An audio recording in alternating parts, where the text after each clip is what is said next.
What kind of man takes in 6 abandoned girls he's never met, sleeps beside a wood stove in an old gas station, and gets mocked by the world for trying to do the right thing? And what if that gas station wasn't just falling apart, but hiding a 400 million secret that could change all their lives forever? This is not just a story about saving children. It's about being saved by them. So if you're someone who still believes in second chances in love, that doesn't ask questions, and in the quiet miracles of everyday courage, you're in the right place. Take a breath and let this story carry you home. Before we begin, don't forget to subscribe to our channel, where every week we bring you real heartfelt storytelling that reminds us. Sometimes it's the people the world forgets who teach us how to live. If you walk away now, they'll freeze by morning. The officer's hand hovered near his belt, not quite reaching for the cuffs, but not retreating either. The man in front of him didn't flinch. Snow swirled around them like whispers from ghosts, a white silence so thick it felt sacred. Jace Walker stood still, his boots planted deep in the powder outside the abandoned gas station, his breath forming clouds in the bitter Montana air. 6 little girls clung to the edges of the broken doorway behind him, eyes wide, dressed in matching gray dresses that looked like they'd been bought long ago for another life, another purpose. He didn't raise his voice. He didn't plead. He just said again, softer this time, "I'm not leaving them." The officer exchanged a glance with his partner, unsure. "Sir, you are not their legal guardian. You have no proof of kinship. No permission to." Neither did the man who left them here. A long silence, the kind that settles deep. The younger officer, maybe 30, maybe a father himself, shifted uneasily. "What's your name?" "Jace Walker." "And theirs?" He looked back at the girls. They stood in a neat line, now cold and unmoving, like porcelain dolls, their eyes following every movement with an eerie stillness. "They didn't have names when I found them," he said. "So I gave them ones that matter." He pointed gently as he named them one by one, like a father introducing his daughters to the world. "This is Hope. Next to her is Faith. That's Joy.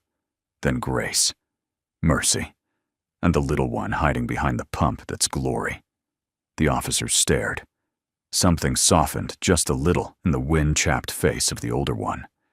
"But protocol always wins. Sir, we're going to need you to come with us for questioning." Behind him, one of the girls, the one he'd called Joy, began to cry, not loud, but silent tears that froze before they reached her chin. Jace turned, knelt, and opened his arms. She ran to him without hesitation, burying her face in his chest. "I promised them I'd stay," he whispered only to her, but the words rippled through the cold air like a vow written on stone.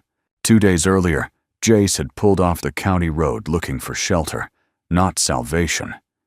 His truck had groaned under the strain of its last 100 miles, and the snow had begun falling harder, as if Montana itself had grown tired of holding back. The gas station had looked like a skeleton of better times, rusted pumps, a country store sign half-eaten by time, and broken windows covered with warped plywood. The perfect kind of place for a man looking to be left alone. But when he'd kicked in the door to check for wild animals, he hadn't expected to find children. 6 of them, lined up in the back room like forgotten relics. Thin, silent. No shoes, no coats. Just those gray dresses and a look in their eyes that made his heart fracture without a sound. No food, no heat, no names, just the echo of someone else's cruelty and the impossible weight of what to do next. He could have called the cops then. He could have turned them in and walked away. Instead, he stayed. He built a fire from the splintered wood of the shelves, broke open a vending machine for crackers, and warm soda, wrapped the youngest Glory in his flannel, and held her until she stopped shaking. The next day, He drove 60 miles to the nearest town for canned soup shoes from a thrift store and something called quiet strength. He didn't know he had until that moment. Back in the present, the officers relented for now. "We'll be back," the older one warned. "This isn't over." Jace nodded. "It never is." After they left, he ushered the girls inside. The wind screamed behind them like a thing betrayed. Inside, the air was barely warmer, but the small wood stove in the corner gave off a faint orange glow. The girls huddled around it instinctively, like moths that had once forgotten what light looked like. He poured soup into 7 mismatched cups. 6 for them. 1 for him. He barely touched his. Glory. Her cheeks pink from the cold tugged on his sleeve. "Are you our daddy?" Now Jace blinked. Not from surprise, from the weight of it, the honesty, the need. "I'm not sure if I'm good enough to be," he said quietly. She studied him for a moment, eyes too wise for her years, and whispered, "You didn't leave. That's better than a lot of daddies." It wasn't praise. It was truth. And it split his heart wide open. That night, as the wind rattled the old gas station walls and snow kept falling in relentless silence, Jace Walker sat near the stove with 6 sleeping girls tucked in under patchwork blankets. He didn't know what tomorrow held, but he knew one thing with frightening clarity. He would not leave. Not again. Not for. The next morning, the sky was a washed-out silver, heavy with more snow yet to fall. The world outside looked like it had been bleached clean, untouched, unbothered, and utterly unforgiving. Inside the gas station, warmth flickered dimly from the stove in the corner. The girls were still sleeping, bundled like caterpillars in second-hand blankets. Jace stood in the doorway, coffee cup in hand, watching the road. They always come back, he thought. And they did. By 9 a.m., the first car rolled in. It wasn't the police. It was worse. Mrs. Deborah Coleman, head of the Concerned Citizens of Waverly County, a self-appointed neighborhood committee with more opinions than compassion, stepped out of her Ford Taurus in a mink coat, too thick for anyone who wasn't trying to be seen. "Lord have mercy," she muttered, looking up at the station like it personally offended her. Still here. She marched through the snow, her boots crunching like she was walking on bones. Jace stepped aside just enough to let her in. He didn't speak. He didn't have to. Inside, Deborah scanned the room with disgust, painted thick on her face. Her eyes landed on the pile of small boots by the stove, then on the makeshift beds lined neatly along the wall. "You've got children sleeping on a concrete floor." Her voice was sharp, weaponized. "I've got children sleeping safely," Jace replied evenly. She turned to him. "You are not trained. You are not licensed. You are not qualified." He didn't flinch. Neither was whoever left them here. Her lips tightened. "What you're doing is foolish, Mr. Walker. Illegal, even." Jace shrugged. "I don't see anyone else lining up to care." By noon, word had spread. The gas station was now a local curiosity. Not quite a scandal. Not yet a miracle. People stopped by. Not with help. With cameras. With stares. With folded arms and whispered judgments. One man, someone Jace vaguely remembered from the hardware store 2 towns over, leaned on the hood of his truck and chuckled to a friend, loud enough for Jace to hear. "Look at that, gas pumps are dry, but he's refueling on pity." Another voice. "Bet he's doing it for attention, or a lawsuit, or guilt money." Jace didn't answer them. He was too busy slicing apples into 6 bowls with a dull knife. But the whispers grew legs. By the 3rd day, a tabloid blogger from Missoula showed up snapping photos without permission. The article that followed was titled, "Montana Mechanic," or "Messiah the Gas Station Guardian of 6. The town's Facebook group exploded with debate. Some comments were kind, most were not. But the worst came from someone Jace used to know. Jace. The voice stopped him mid-step. He turned soup can in hand to see Leah Carver standing by the open door, snowflakes in her blonde curls, her hands stuffed into designer gloves. She looked almost the same, except sharper now, like a memory that had been honed into something too clean. Jace hadn't seen her in almost 6 years, not since she left town to marry the banker who had once denied Jace a loan for a body shop. Leah looked around and frowned. So it's true. You're actually doing this. He didn't speak. She took a step closer, eyes darting between the girls who were giggling over a puzzle in the corner. You're not well, Jace. You haven't been since. She didn't finish. Didn't have to. He set the can down. I'm not doing this because I'm broken, he said calmly. I'm doing it because they are. That shut her up for a moment. You could have had a life, she finally said softer this time. A real one. A family. Jace glanced toward the girls. Hope was braiding Mercy's hair while Glory hummed tunelessly to herself. I do have a family, he said. Leah shook her head. You're being mocked across the whole county. They think you've lost it. Then let them talk, Jace answered. I'd rather be mocked for doing something than praised for doing nothing. That night, Clara Bennett showed up unannounced. She looked tired, determined, and cold, her wool coat dusted with snow cheeks flushed. I got a call from Child Protective Services, she said, stepping inside. They're preparing a formal investigation. Jace nodded. I figured. They'll try to remove the girls. He didn't answer, just turned back to stir the pot on the stove. Clara walked closer, her tone softening. I also saw the article, she added. Half the town thinks you're a lunatic. He cracked a tired smile. That's generous. She hesitated. But the other half, they're watching. Quietly. Hoping you're not. Not what another man who disappoints these girls.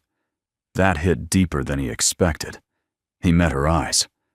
I'm not leaving Clara, no matter what papers they wave in my face. She studied him for a moment, then nodded. I brought you something. She pulled a folder from her bag and laid it on the counter. What's this paperwork? For temporary guardianship. If you sign it, I'll help you file. It's not a guarantee, but it's a start. Jace blinked, surprised. Why are you helping me? Clara looked over at the girls, now dancing to music only they could hear, then back at him. Because once, someone almost did this for me, and I've spent 10 years wishing they had. Later that night, as the gas station quieted and snow whispered down on the roof, Jace sat with pen in hand, staring at the paperwork Clara had left. He thought of the mockery, the whispers, the headlines. Then he looked up and saw 6 pairs of eyes watching him from under blankets, waiting, trusting. Not one of them had asked to be saved, but every one of them was hoping he wouldn't stop trying. He picked up the pen and signed his name. Slowly, deliberately, like a man who had nothing left to prove and everything left to give. Clara Bennett hadn't planned on ever stepping foot in Waverly County again. Not after what happened. Not after what was taken. But grief, like snow, has a way of settling in cracks long after the storm has passed. And sometimes, fate doesn't knock. It barges in wearing a second-hand flannel, holding a sleeping child in one arm and a world of questions in the other. Her car bumped down the icy back road toward the gas station she'd heard too much about in too little time. She'd read the comments, the articles, the whispers barely veiled as news. Single man. 6 girls. No documents. The kind of setup that made a seasoned lawyer's palms itch. But what got her wasn't the headlines. It was the photograph. Jace Walker seated on a milk crate, a girl asleep on his shoulder, 5 others curled near a wood stove. The man didn't look like a savior. He looked like someone who had nothing left to give, and had chosen to give anyway. Clara gripped the steering wheel tighter. What kind of man signs away his freedom for 6 kids he doesn't know? The kind I would have begged for 10 years ago. The gas station hadn't changed much since she last visited it, as a teenager sneaking sodas on hot summer afternoons. Back then, it smelled like gasoline and gum. Now it smelled like burnt wood soup. And something else. Hope. She parked beside a battered pickup, stepped out, and immediately cursed the wind that sliced across her legs like knives. The front door creaked open before she could knock. Jace stood there, sleeves rolled up, hair pulled back with a pencil, like he'd forgotten it was there. "Clara Bennett," he said, voice low. "Didn't think you'd come back." "Neither did I," she replied, brushing snow from her coat. "But I read the story, and I saw the signature." He stepped aside. "Come in. It's warmer than it looks." Inside the room buzzed with a quiet kind of life. The girls were scattered across a blanket fort made of broomsticks and patched quilts. Someone, probably Joy, was humming. The stove popped softly in the corner. Clara's eyes swept over the space. It was still rough, still cold, but clean. Safe. "Soup," Jace offered, holding up a dented ladle. "I don't eat food that comes out of a can with no label," she replied, then paused. "But I'll make an exception today." He chuckled, just barely. "Fair warning, it tastes like survival." They sat at the table, a plank of plywood balanced on 2 crates, and shared soup like people who didn't quite know how to speak without armor. Jace broke the silence first. "You were a lawyer for child welfare, right?" "I was," Clara said, "until I wasn't." He nodded, as if that explained everything. It didn't. But she didn't push. She pulled a folder from her bag and slid it toward him. "This is the full petition for temporary guardianship. With everything you've signed so far, we've got a real chance. But we'll need more. Like what character witnesses, photos, evidence that this isn't whatever people think it is." Jace stirred his soup eyes, fixed on a spot just past her shoulder. "I didn't plan any of this," he said. "I was just looking for a place to fix my truck. Then I heard them crying behind a locked door. That sound, it doesn't let you walk away." Clara didn't say anything. She didn't need to, because she knew that sound. Because once, a long time ago, she'd walked away from a child, crying behind a door, a courtroom door slammed shut by bureaucracy and sealed by her own self-doubt. "You're not like what I expected," she said quietly. "What did you expect?" Jace asked, brow raised. "Someone reckless, desperate, maybe dangerous." He laughed, dry and tired. "Oh, I'm all 3. Just not in the ways they think." Then came the line she didn't expect, the one that rooted itself in her chest. "I wasn't trying to be a hero, Clara. I was just trying not to be another man who didn't stay." That silence after. That's when she knew she was in the wrong story for too long. Later that afternoon, Clara stayed to help teach the girls. They sat in a circle with books that had seen better decades, sounding out words like family, safe, and belong. Mercy climbed into Clara's lap without asking. She didn't say anything, just leaned in. Trusted. That more than any legal testimony was evidence. At dusk, Clara rose to leave. Jace walked her to the door. "You're good with them," he said. "I used to think I would have made a good mother," she said, almost to herself. Then she looked up at him. "But maybe I was supposed to be something else. Something smaller, more precise, a patch instead of a hole." He nodded, understanding. "Patches hold things together." She hesitated, then asked, "Will you be here tomorrow? Where else would I go?" And it wasn't just an answer. It was a promise. Back in her car, hands on the wheel, Clara didn't turn the key right away. She sat there as the snow began to fall again, soft and slow, like the world was erasing everything ugly and leaving only what mattered. In the rearview mirror, the gas station glowed dimly behind her, not bright, not new, but alive. And for the first time in years, Clara Bennett smiled. Not because she'd found a case worth fighting, but because maybe, just maybe, she'd found her way home. It was Mercy who found the shoes. They'd been tucked away in a box under the counter beside a rusted wrench and a family of spiders who'd long since claimed the corner as their own. 6 pairs of tiny shoes, dusty, mismatched, some missing laces, but still whole, still waiting. Daddy Jace, she called, holding up a single boot too big for her foot, but hugged tight to her chest like a treasure. He was crouched by the wood stove, feeding in a few broken chair legs. The chill was setting in again. Montana winters didn't forgive or forget.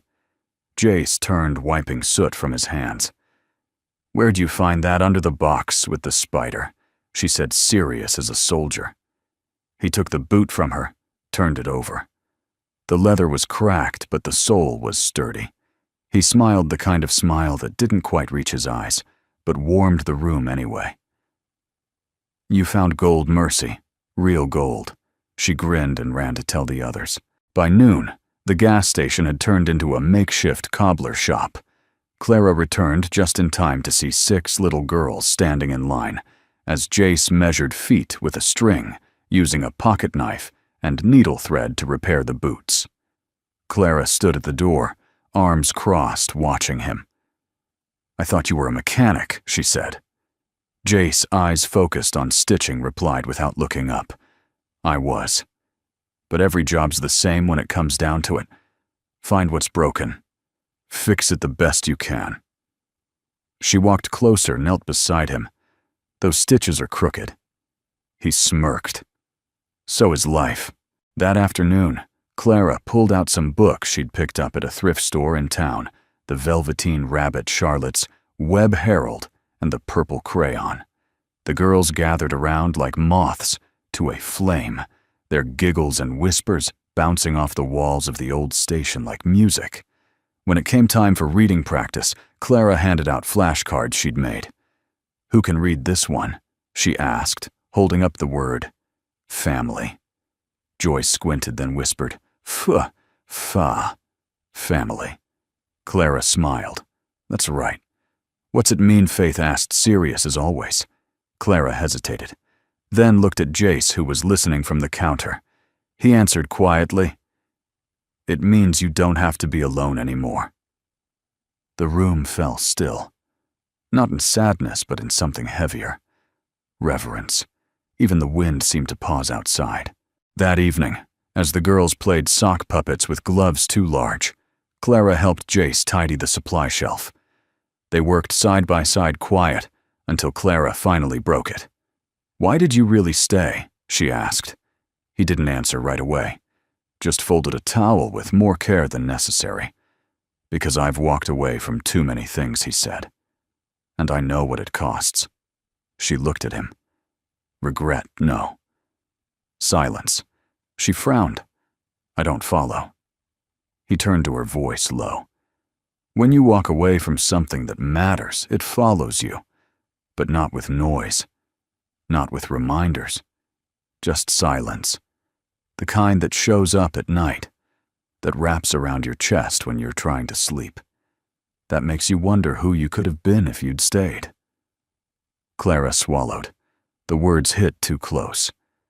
"I know that silence," she whispered. "I figured you did," he said. That night, after the girls had fallen asleep beneath a ceiling patched with cardboard and prayers, Clara sat by the stove journal open on her lap. Jace handed her a cup of weak cocoa warm water and half a spoon of powder. "It's terrible," he said. She sipped. "I've had worse. Divorce cocoa is worse," he chuckled. Then quietly, "Why'd you stop practicing law?" She stared into her cup for a long moment. "There was a boy," she said finally. 10 years old. Foster system. Abused. I fought like hell to get him out of that home. I had proof. Testimony. Everything. But the judge," her voice cracked. "He didn't want to disrupt placement." "What happened?" She looked up, eyes sharp now. 2 months later, the boy ended up in the ER. I quit a week after. Told myself I'd never fight a losing battle again. Jace leaned back. And yet, here you are. She nodded. Because this doesn't feel like losing. He looked over at the 6 small bundles curled up on the floor. No, he said. It feels like the first time I've done something that matters. Near midnight, a knock came at the door. Jace tensed. Clara stood. He moved to open it slowly. A man stood in the snow, tall and lean with a badge on his belt and exhaustion in his eyes. "Mr. Walker?" he asked. "I'm Agent Darius Cole, DHS." Jace stepped aside. "You're late. You missed the soup." Agent Cole cracked a faint smile. "I'm not here for the food. I'm here about the girls." Clara stood behind Jace, arms folded. "They're safe," she said quickly. "And we've filed for temporary custody. I'm not here to remove them," Cole replied. "I'm here because someone else is looking for them." Jace stiffened. "Who?" Cole hesitated. "I can't say yet. But you need to be careful. Whatever this is, it's bigger than a custody case. And it's not over." He handed Jace a card. "Call me if anything changes." As he turned to go, Glory stirred in her sleep and murmured, "Don't let him take us, Daddy." Jace closed the door slowly behind the agent, heart pounding. Clara turned to him. "Jace," she said, "what have you stepped into?" He didn't answer. Because for the first time since this all began, he realized something terrifying. He wasn't just protecting 6 little girls. He was standing in the middle of something buried deep, long forgotten. And someone somewhere wanted it to stay that way. The knock from Agent Cole had unsettled something more than the frost-laced windows. It rattled the floorboards beneath Jace's boots. All night he sat awake by the stove, one hand resting on the base of his mug, the other on a flashlight, eyes never far from the front door. Snow kept falling. By morning, Clara stirred to find him still in the same position, same silence, same storm inside. "You didn't sleep," she said. He looked up. "Didn't know if I should." Clara joined him at the table, her hair pulled back in a loose braid, tired but composed. "Agent Cole wasn't lying," she said. "I did a little digging. Someone filed a request with DHS under sealed records, trying to trace 6 minor females. No birth certificates abandoned on government property." "That's specific," Jace muttered. "Too specific," she agreed. "And that property? This gas station? It was once owned by the Department of Energy, leased out, then abandoned during budget cuts. But the lease was never finalized, meaning technically this building still belongs to the federal government." Jace exhaled slowly. "You're telling me I'm squatting on federal ground while raising 6 unregistered minors?" She met his gaze. "I'm telling you someone out there knows more about this station and those girls than we do." It was Hope who noticed the hatch. She was sweeping the back corner with an old broom Clara had bought at a church sale. When the bristles hit the floor beneath the metal shelves, they caught on a lip of wood that clicked faintly. "Daddy Jace." She called the floor, made a noise. He came over, knelt down, and began clearing aside the dust. The others gathered behind him, curious and wide-eyed. What he uncovered was a trapdoor, not locked, but bolted with age. It took a crowbar, 2 grunts, and a cloud of stale air before the door creaked open. A wooden staircase descended into shadow. "No way," Clara muttered behind him. "A cellar. It's not on any blueprint," Jace said. Clara glanced at the girls. "You 6 stay upstairs. No exploring without permission, no matter what." They all nodded. Even Glory, who never liked to listen, sat down with her arms crossed, visibly pouting. Jace clicked on his flashlight. Clara followed with hers. Each step groaned like it was remembering someone else's weight. The cellar was small, not much taller than Jace, maybe 15 feet across. The walls were concrete, stained and old. But what drew their attention wasn't the room itself. It was the table. A solid metal desk bolted into the far wall with drawers sealed shut. And above it, a corkboard still pinned with faded notes, strings, photographs, a spider's web of half-told stories. Jace swept the dust from the table's top, revealing an emblem burned into the metal, a crest surrounded by the letters USWP, United States Witness Protection.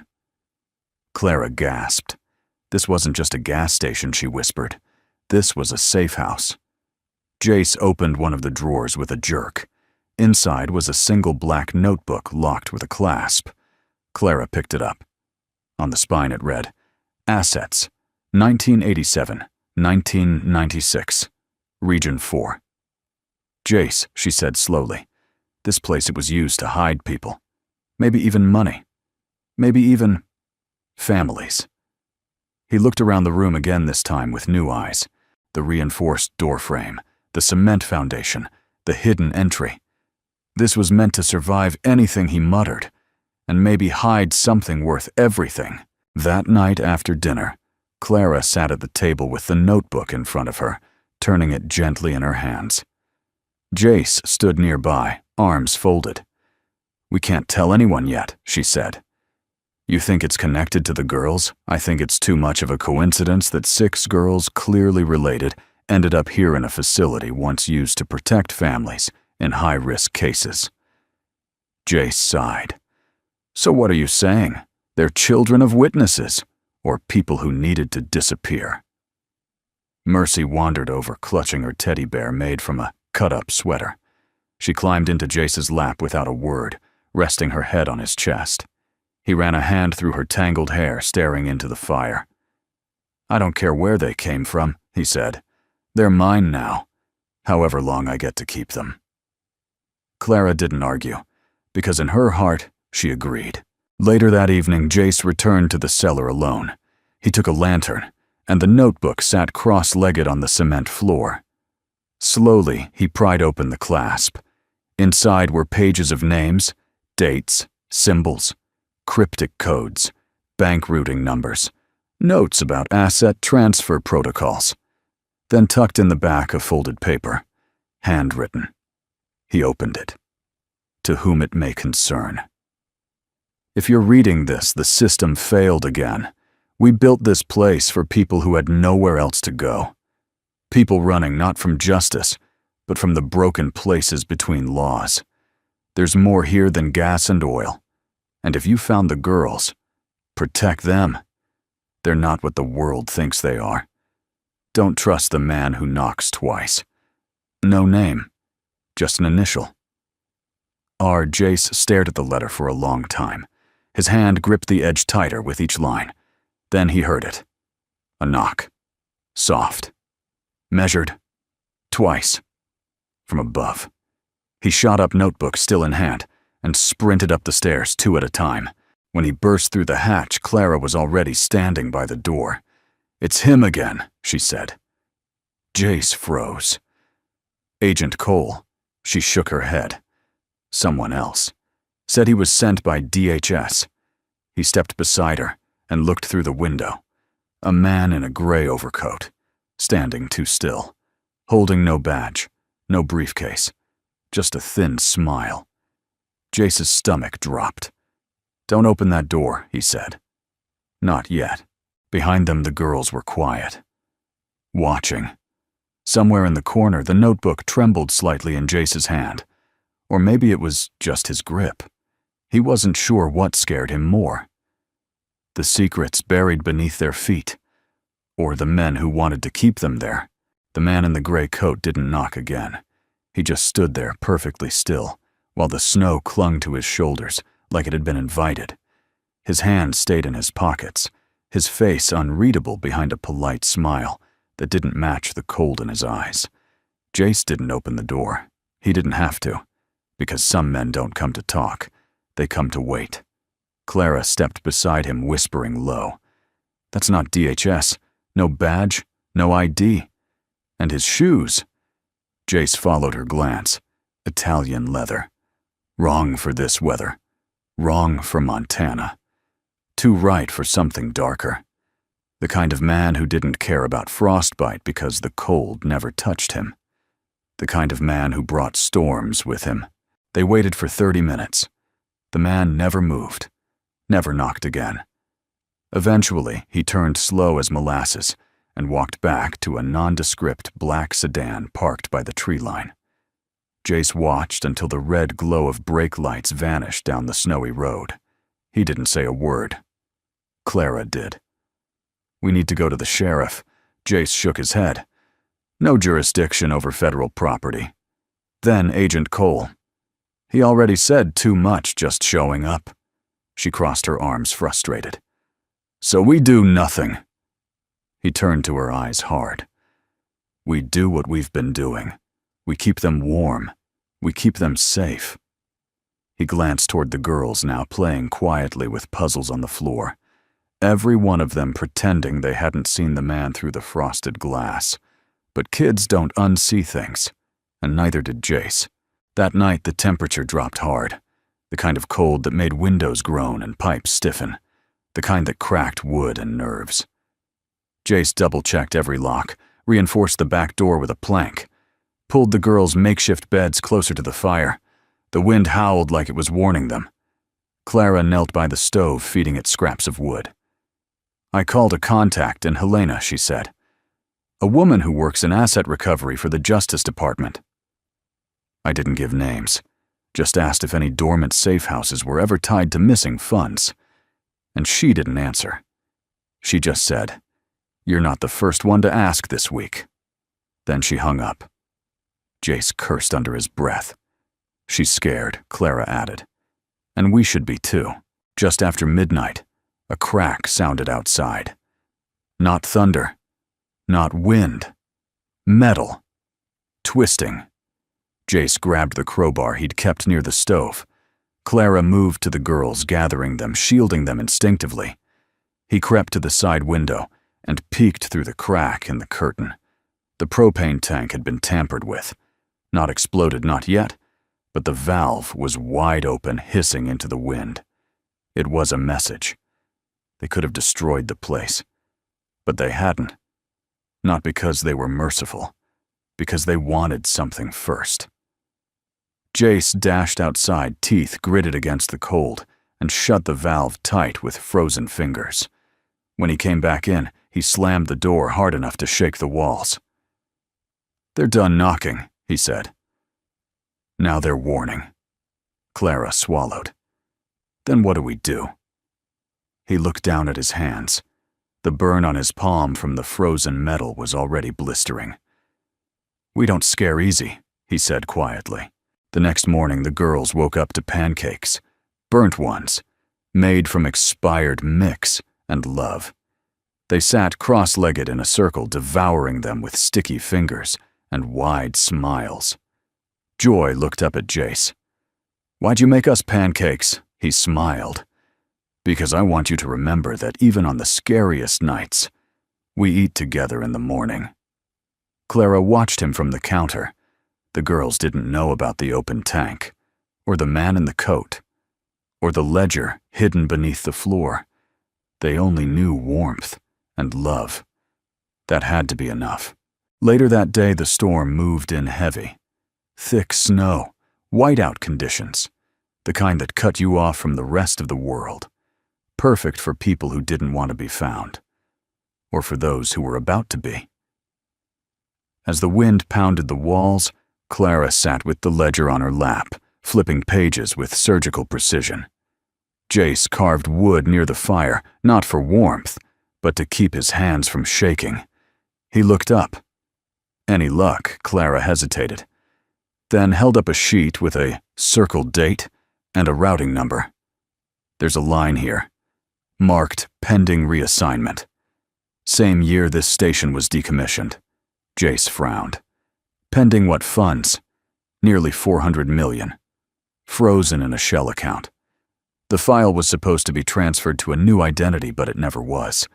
You're saying it's still sitting there. If this book is accurate." "Yes, untouched. Waiting." Jace shook his head slowly. "And whoever came here knows it's buried somewhere in this place," Clara finished. "And that we're sitting on top of it." Outside, the storm thickened. Snow plastered the windows white. Inside, the fire crackled loud against the silence. Jace stood, walked over to the stove, and stared at the flames. Then he said something so soft, Clara almost missed it. If this money is the reason they were left here, I don't want it. I just want them safe. She rose to stand beside him. They're not safe, she said. Not until we understand what this place really is. He looked at her eyes worn. You still want to walk away.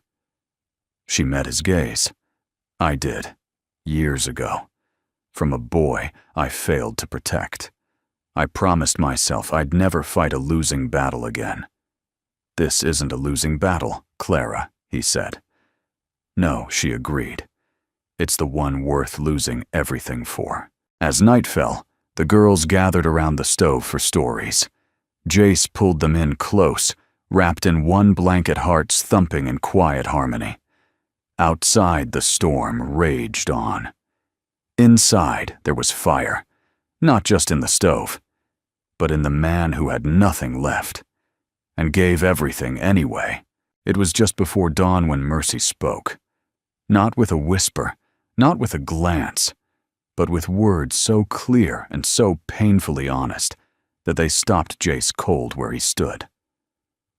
I know you're scared, she said softly from her little pile of blankets near the stove.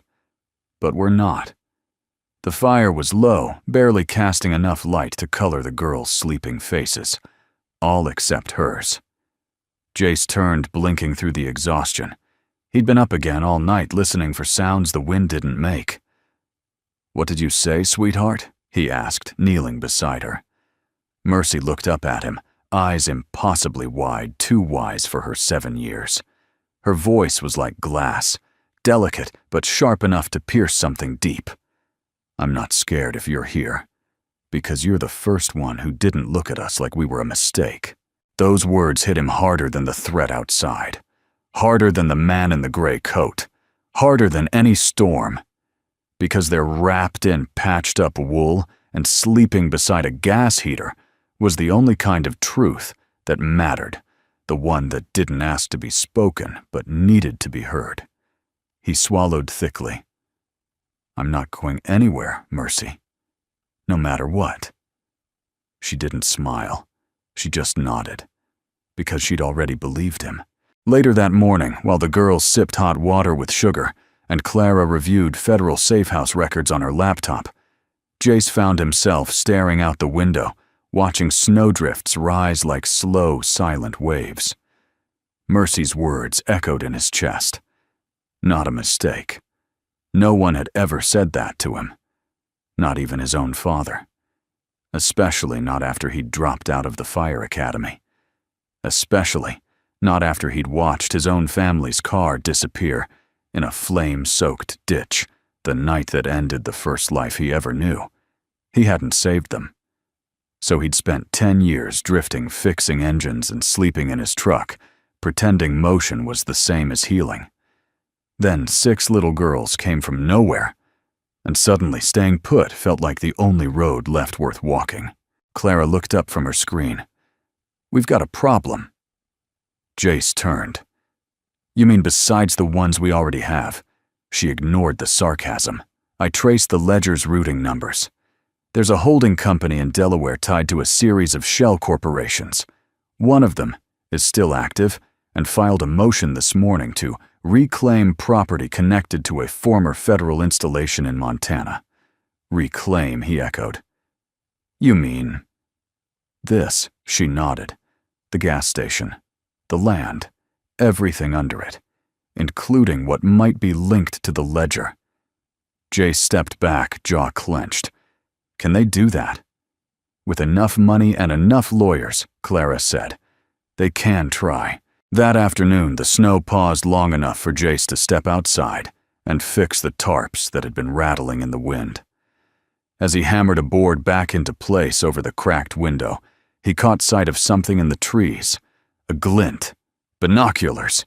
He froze, hand tightening around the hammer. No movement followed, just the hum of wind. But that was enough.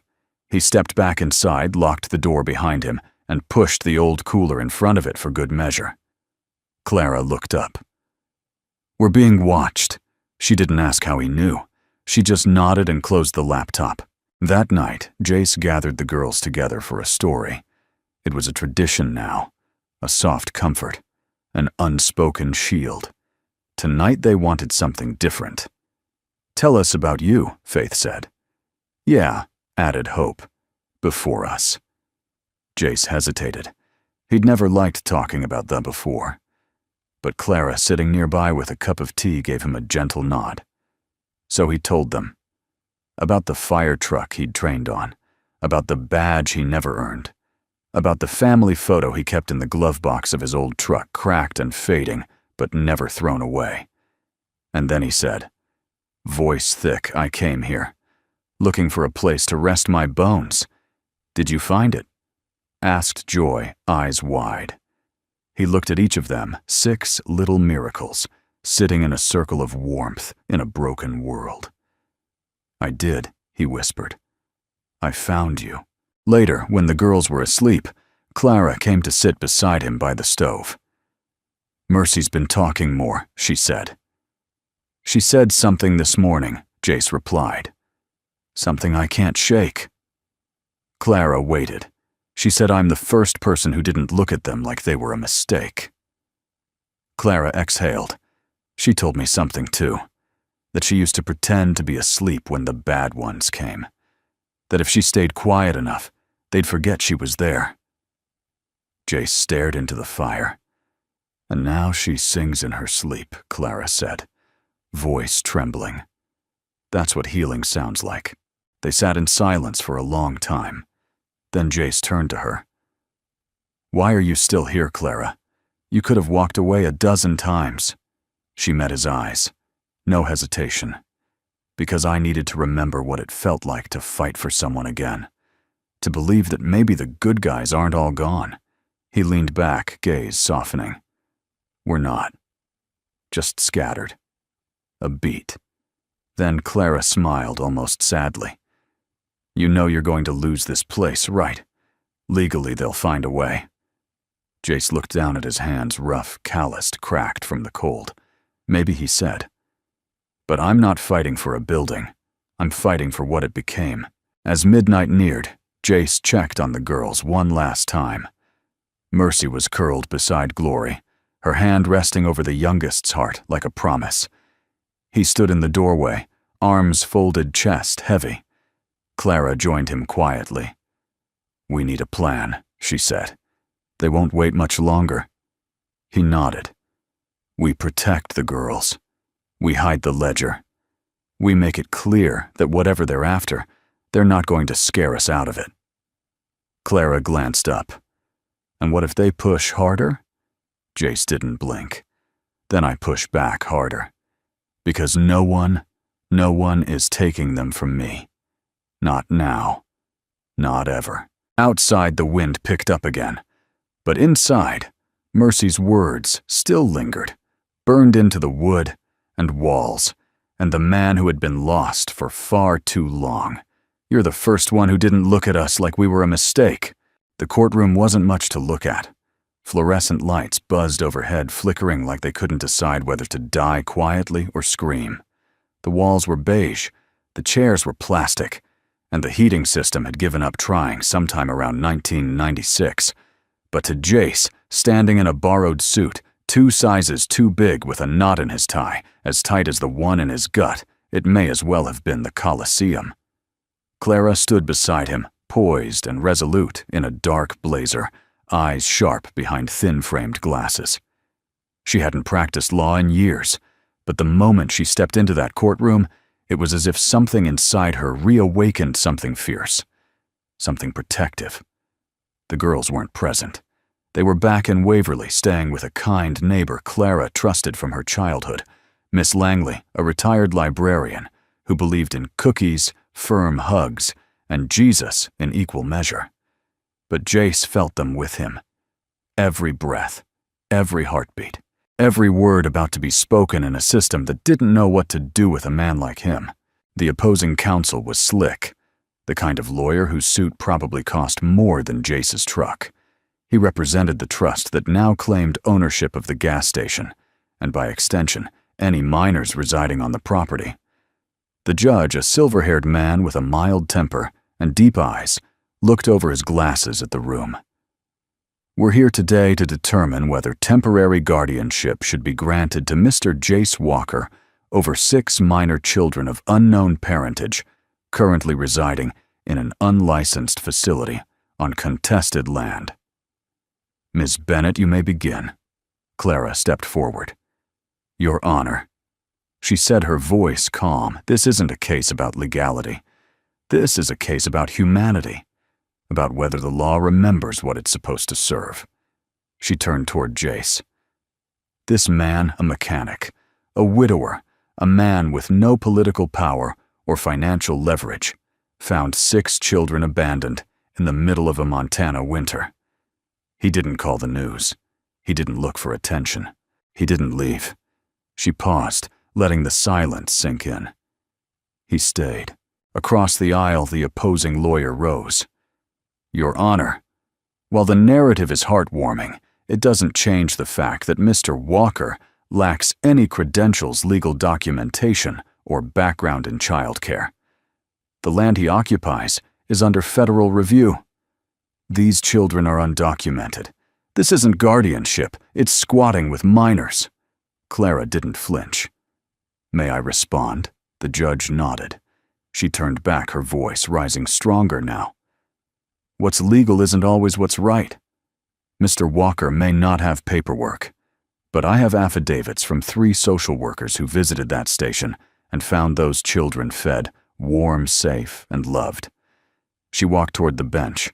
I have photos of homework done, of shoes stitched, of bruises healing not caused by him, but by whoever left them behind. Her voice softened.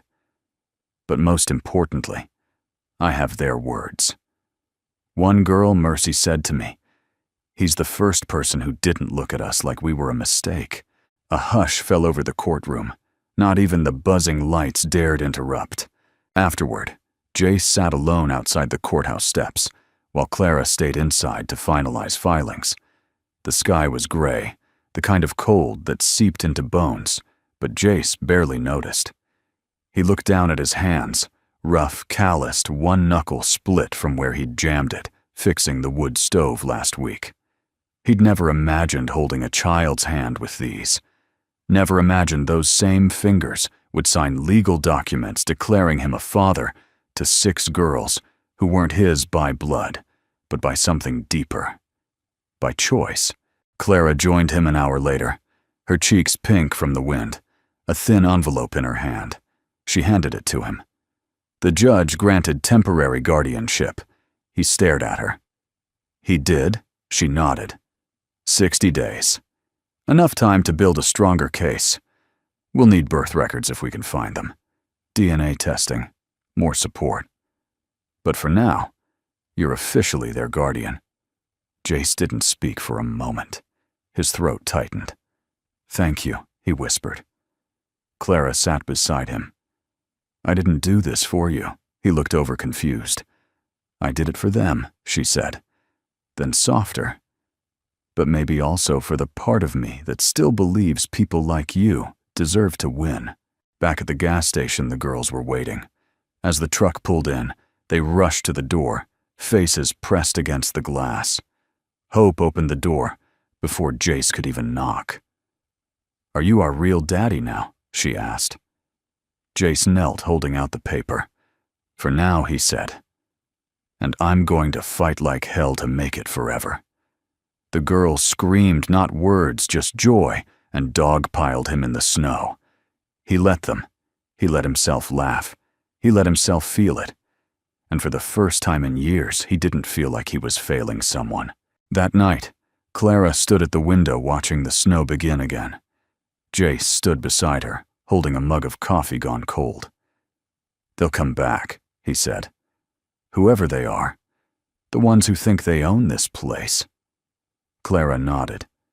Let them. We've got something they don't.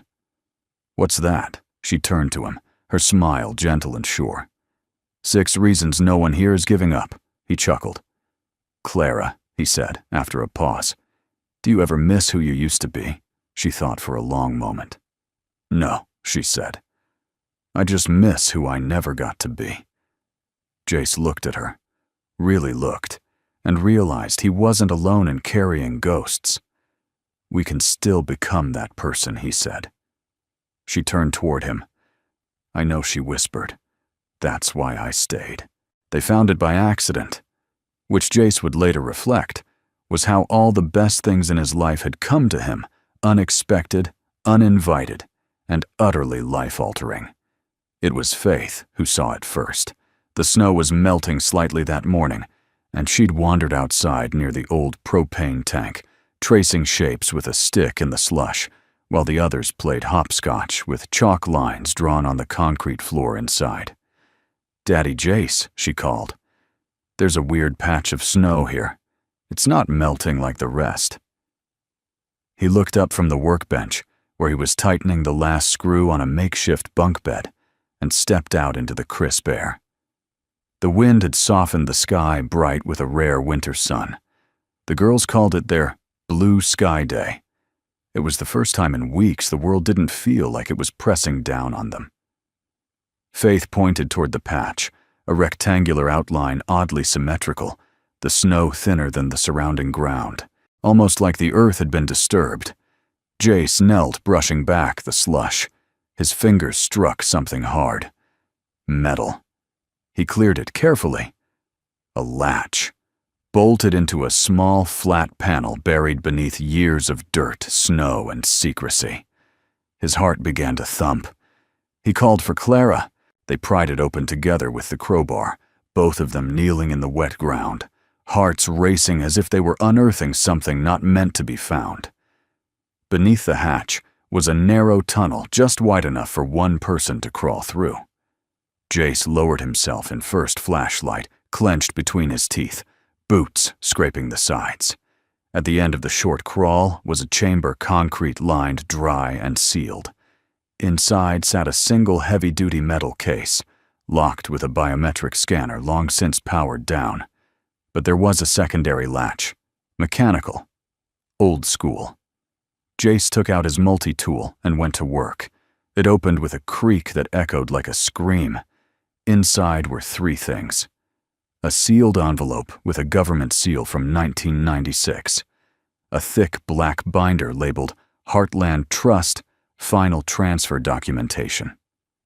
And a USB drive in a protective case labeled only for emergency reinstatement. Region 4. Clara's hands trembled as she lifted the binder. Oh my God, she breathed. This isn't just about money.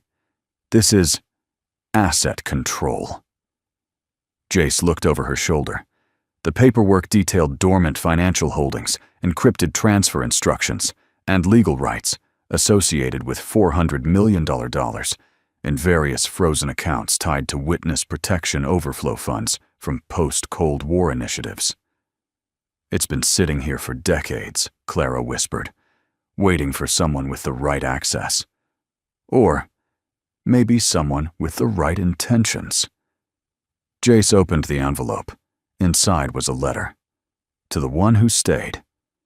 If you're reading this, you've probably already found the girls. That means someone didn't finish what we started, and now the responsibility falls to you. This money was never meant to disappear. It was meant to rebuild, to protect those who would never be protected by the system. You don't owe us anything. But if you choose to take up the mantle, know that you have more power in your hands than any law or badge could give you. Use it well. Use it wisely. Or a char. No signature, just the single initial again. R. Clara exhaled slowly. They built this place to hold something bigger than just secrets. Jace nodded. They built it for a second chance. Back above ground, the sky had shifted. Clouds were rolling in. Another storm was on its way. Jace and Clara stood side by side, staring at the now sealed hatch. What do we do with it? Clara asked. Jace didn't answer right away. Then, we don't run. We don't sell. And we sure as hell don't bury it again. She turned to him. You want to use it? I want to use it for what it was meant for, he said. to build something permanent, a place for them, for others like them. Clara hesitated. That kind of money draws attention, Jace. The wrong kind. He looked at her eyes steady. Then we use it loud enough that no one can take it away. 2 days later, with legal help from Clara and encrypted access assistance from Agent Cole, who returned once he realized Jace and Clara had outpaced even the government's understanding, they triggered the reinstatement protocol for the Heartland Trust. The transfer didn't go to Jace. It went to a newly established foundation House of Six, a non-profit chartered for the care, education, and long-term placement of abandoned or undocumented minors. Clara filed the articles of incorporation herself. Jace refused to have his name listed as founder, but everyone knew whose hands had built it. The next morning, Jace stood in front of the mirror in the back room, adjusting the collar of a clean flannel shirt. Clara leaned in the doorway, arms crossed. "You nervous?" she asked. He shrugged. "I've fought fires, changed brakes on trucks in the dead of winter, raised 6 girls who think syrup goes on everything. Nervous doesn't begin to cover it." She smiled. "You're going to be great." Outside, the townspeople had gathered. What started as suspicion had turned to curiosity, then slowly to respect. Stories had spread the man who saved 6 girls, who turned a broken gas station into a sanctuary, who stood in court and didn't flinch. Now a banner hung over the front awning, House of Six, Grand Opening Ceremony. Jace stepped outside. The wind hit his face, but it wasn't biting anymore. The girls were waiting, dressed in mismatched dresses, hair neatly braided by Clara, eyes shining. Hope ran forward, grabbing his hand. "Ready?" He nodded. "Yeah." The microphone squeaked as he stepped up to the podium. He cleared his throat. "I didn't plan this," he began. "Didn't ask for it. Didn't think I deserved it." He looked at the girls, now seated in a row, legs swinging under folding chairs. "But life has a funny way of putting what matters right in front of you when you least expect it." He held up the ledger. "This place, this land, this money, it's not mine. It never was. It belongs to the ones the world forgot. And from now on, it's going to remember them. Because family isn't blood. It's who stays, who shows up when no one else does." His voice caught. "And if you're lucky enough to be given a second chance, the only thing left to do is build something worth never losing again." As he stepped down, the crowd stood. Clara met him with a smile and a quiet, steady hand in his. And above them, the sky broke open with snow. Not like a threat this time, but like a blessing. Soft, gentle, a gift buried in white. They danced barefoot, not because they had to, but because they wanted to. Because in that moment, there was no pain in their feet, no cold in the floor, no weight in their hearts. Just music. The song came from an old record player someone had donated from a church rummage sale. It crackled like fire, soft and imperfect, and somehow perfect for that day. Jace had tried to fix the speaker twice and failed both times. But the girls didn't care. To them, the pops and hisses were part of the magic. They'd been practicing for weeks. Secretly. In the back room, when Jace and Clara were filling out paperwork or repairing insulation. They'd choreographed it themselves, hope leading the counts, joy spinning too many times, faith always a beat ahead, and mercy constantly checking to see if she was getting it wrong. Glory insisted she needed a ribbon, and Grace, though still limping slightly from an old injury, never missed a step. And on that cold spring morning, in front of 50 people seated on folding chairs, in the old parking lot of a once-abandoned gas station, they danced. Jace stood near the edge of the makeshift stage, a platform made from old pallets and plywood, his hands shoved deep into the pockets of a jacket Clara had found for him at Goodwill. He watched them jaw, tight eyes, bright. He didn't cry. Not then.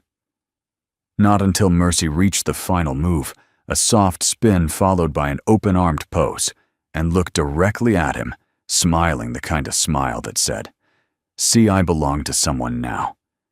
Then the tears came slow and quiet, not out of sadness, but because for the first time in years, he felt like he was standing in the middle of something sacred. Not a stage, a resurrection. Clara stood beside him dressed in a navy coat with gloves tucked into the pocket. She watched the girls with a look Jace had come to recognize. Pride, yes, but something else too. Healing. He leaned in close. "They did that for you, you know?" She looked over surprised. "I heard them last week. They said Miss Clara doesn't smile enough. So they made up a dance to make her happy." Clara laughed a sound she hadn't made in a long, long time. "Well," she whispered, "mission accomplished." After the performance, the crowd applauded until their hands were red. Local press took photos. Miss Langley handed out juice boxes and cookies shaped like stars. Someone from the mayor's office offered to help get the foundation state-level recognition. A nearby rancher offered lumber. A retired teacher volunteered tutoring hours. Goodness rippled like water. The kind of quiet miracle Jace had stopped believing in, until 6 little girls showed him it was still possible. Later that evening, as the sun dipped behind the mountains and cast long golden light across the station walls, Jace sat on the front steps with Clara beside him and the girls playing tag in the field behind them. They'd built a small fence, a swing, a future. Jace exhaled slow and full. "I never thought I'd see this," he said. Clara didn't ask what he meant. He gestured toward the girls, now nothing like the trembling, silent figures they'd been in the first week. Now they laughed freely, fell into the grass, got back up, screamed each other's names with reckless joy. "They're not just alive," he said. "They're living." Clara nodded. "You gave them that?" He shook his head. "No. They gave me that. I was just surviving before they showed up." She looked at him, eyes soft, and now he turned to meet her gaze. "Now I know what it means to stay, to build, not run." A pause. Then she whispered, "Do you ever think we're allowed a second chance, too?" He didn't answer right away. Instead, he took her hand, slowly, gently, like asking permission from the wind, and said, "I think this whole place is a second chance, for all of us." That night, the girls insisted on sleeping in one big pile in the living room. They brought out their pillows and blankets and stuffed animals. They told scary stories that weren't scary. They asked Clara to sing, and she did even though she hadn't sung aloud in 15 years. When the last light dimmed and the soft breath of sleeping children filled the air, Jace stood quietly near the stove, watching the embers glow. Clara came up behind him barefoot, wrapped in a quilt. "They're safe," she whispered. He nodded. "For now." She rested her head against his shoulder. "You don't have to carry it all, you know." He sighed. "Feels like I do." "Then let me carry some," she said. "We're not alone anymore." The next morning, Jace woke to the sound of birds. Actual birds. Not wind, not trucks, not fear. Hope was curled up at his feet, a crayon still in her hand. Beside her, a drawing 6 stick figures, holding hands with a tall one in the middle, marked Daddy J in uneven scrawl. He picked it up, smiled, folded it gently, and tucked it into his shirt pocket. Later, he stepped outside. The world was quiet, peaceful, and above the field where the girls had danced and laughed and healed, the first buds of spring had broken through the snow. Tiny wildflowers, white, fragile, hope blooming through the frost. He knelt, touched one gently, then looked up at the sky and said the words he hadn't dared to before. "Thank you for not letting me give up, for sending me 6 reasons to stay." Years later, when people asked Glory Walker where she grew up, she never said Montana. She said, "At a gas station where love lived." It confused most folks. But if they were patient, if they waited long enough, she'd tell them the story. Not just of the building with peeling red paint and rusted pumps, but of the man who chose to stay, and the woman who remembered how to fight, and the 6 little girls who were never anyone's mistake. She'd tell them about that first winter, about the nights the wind roared so loudly it sounded like the world was splitting open, about the pancakes burnt on one side, and the stories by the stove, and the day they all danced like they were made of sunlight. But most of all, she told them about the moment that changed everything. The day the papers arrived. Jace hadn't expected the envelope. He'd almost missed it buried under a stack of donations and supply lists, a government seal stamped clean on the front. Inside were 6 birth certificates, filed, processed, legal. No parents listed. But beside Guardian, one name appeared over and over again, Jace Matthew Walker. And beneath it, in Clara's careful handwriting, adoption finalized. He stared at the page so long, Clara thought he hadn't understood. Then he pressed it against his chest and laughed a deep, cracked sound that carried down the hallway like thunder made of joy. The girls were in the yard chasing chickens someone had gifted them. Jace ran out barefoot, still holding the envelope, and shouted, "Hey, you're stuck with me now." They screamed, tackled him into the grass, and all 6 chanted, "Daddy Jace, Daddy Jace," until their voices cracked with laughter. Glory, the youngest, climbed onto his chest and looked down at him, hair-tangled eyes bright. "Can we stay forever now?" He nodded. "Longer than forever, kiddo." The gas station changed, but not too much. They kept the pumps, repainted them turquoise. The old sign was restored and flipped. One side still said, Walker's Garage. The other now read, House of 6, Community Center and Shelter. The cellar remained locked, its secrets honored. The funds had been transferred to a public trust under the oversight of 3 independent boards. No corruption. No greed. Just goodness, protected by law, and by the memory of what almost happened, when power fell into the wrong hands. Jace used some of the money to hire a teacher. Clara reactivated her law license permanently, opening a free legal clinic on site. They built a library from salvaged wood, a greenhouse, a second stove. No one was turned away, especially not the broken. When the girls turned 16, they asked to take their last names legally as Walker Bennett. Hope said it first, because it took 2 people to give us a future. Clara cried. Jace did too, but blamed the onion he was chopping. The judge signed the paperwork on a sunny Tuesday.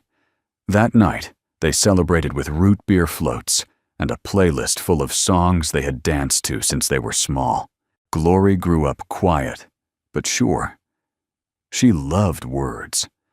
Loved the way they tasted when spoken aloud.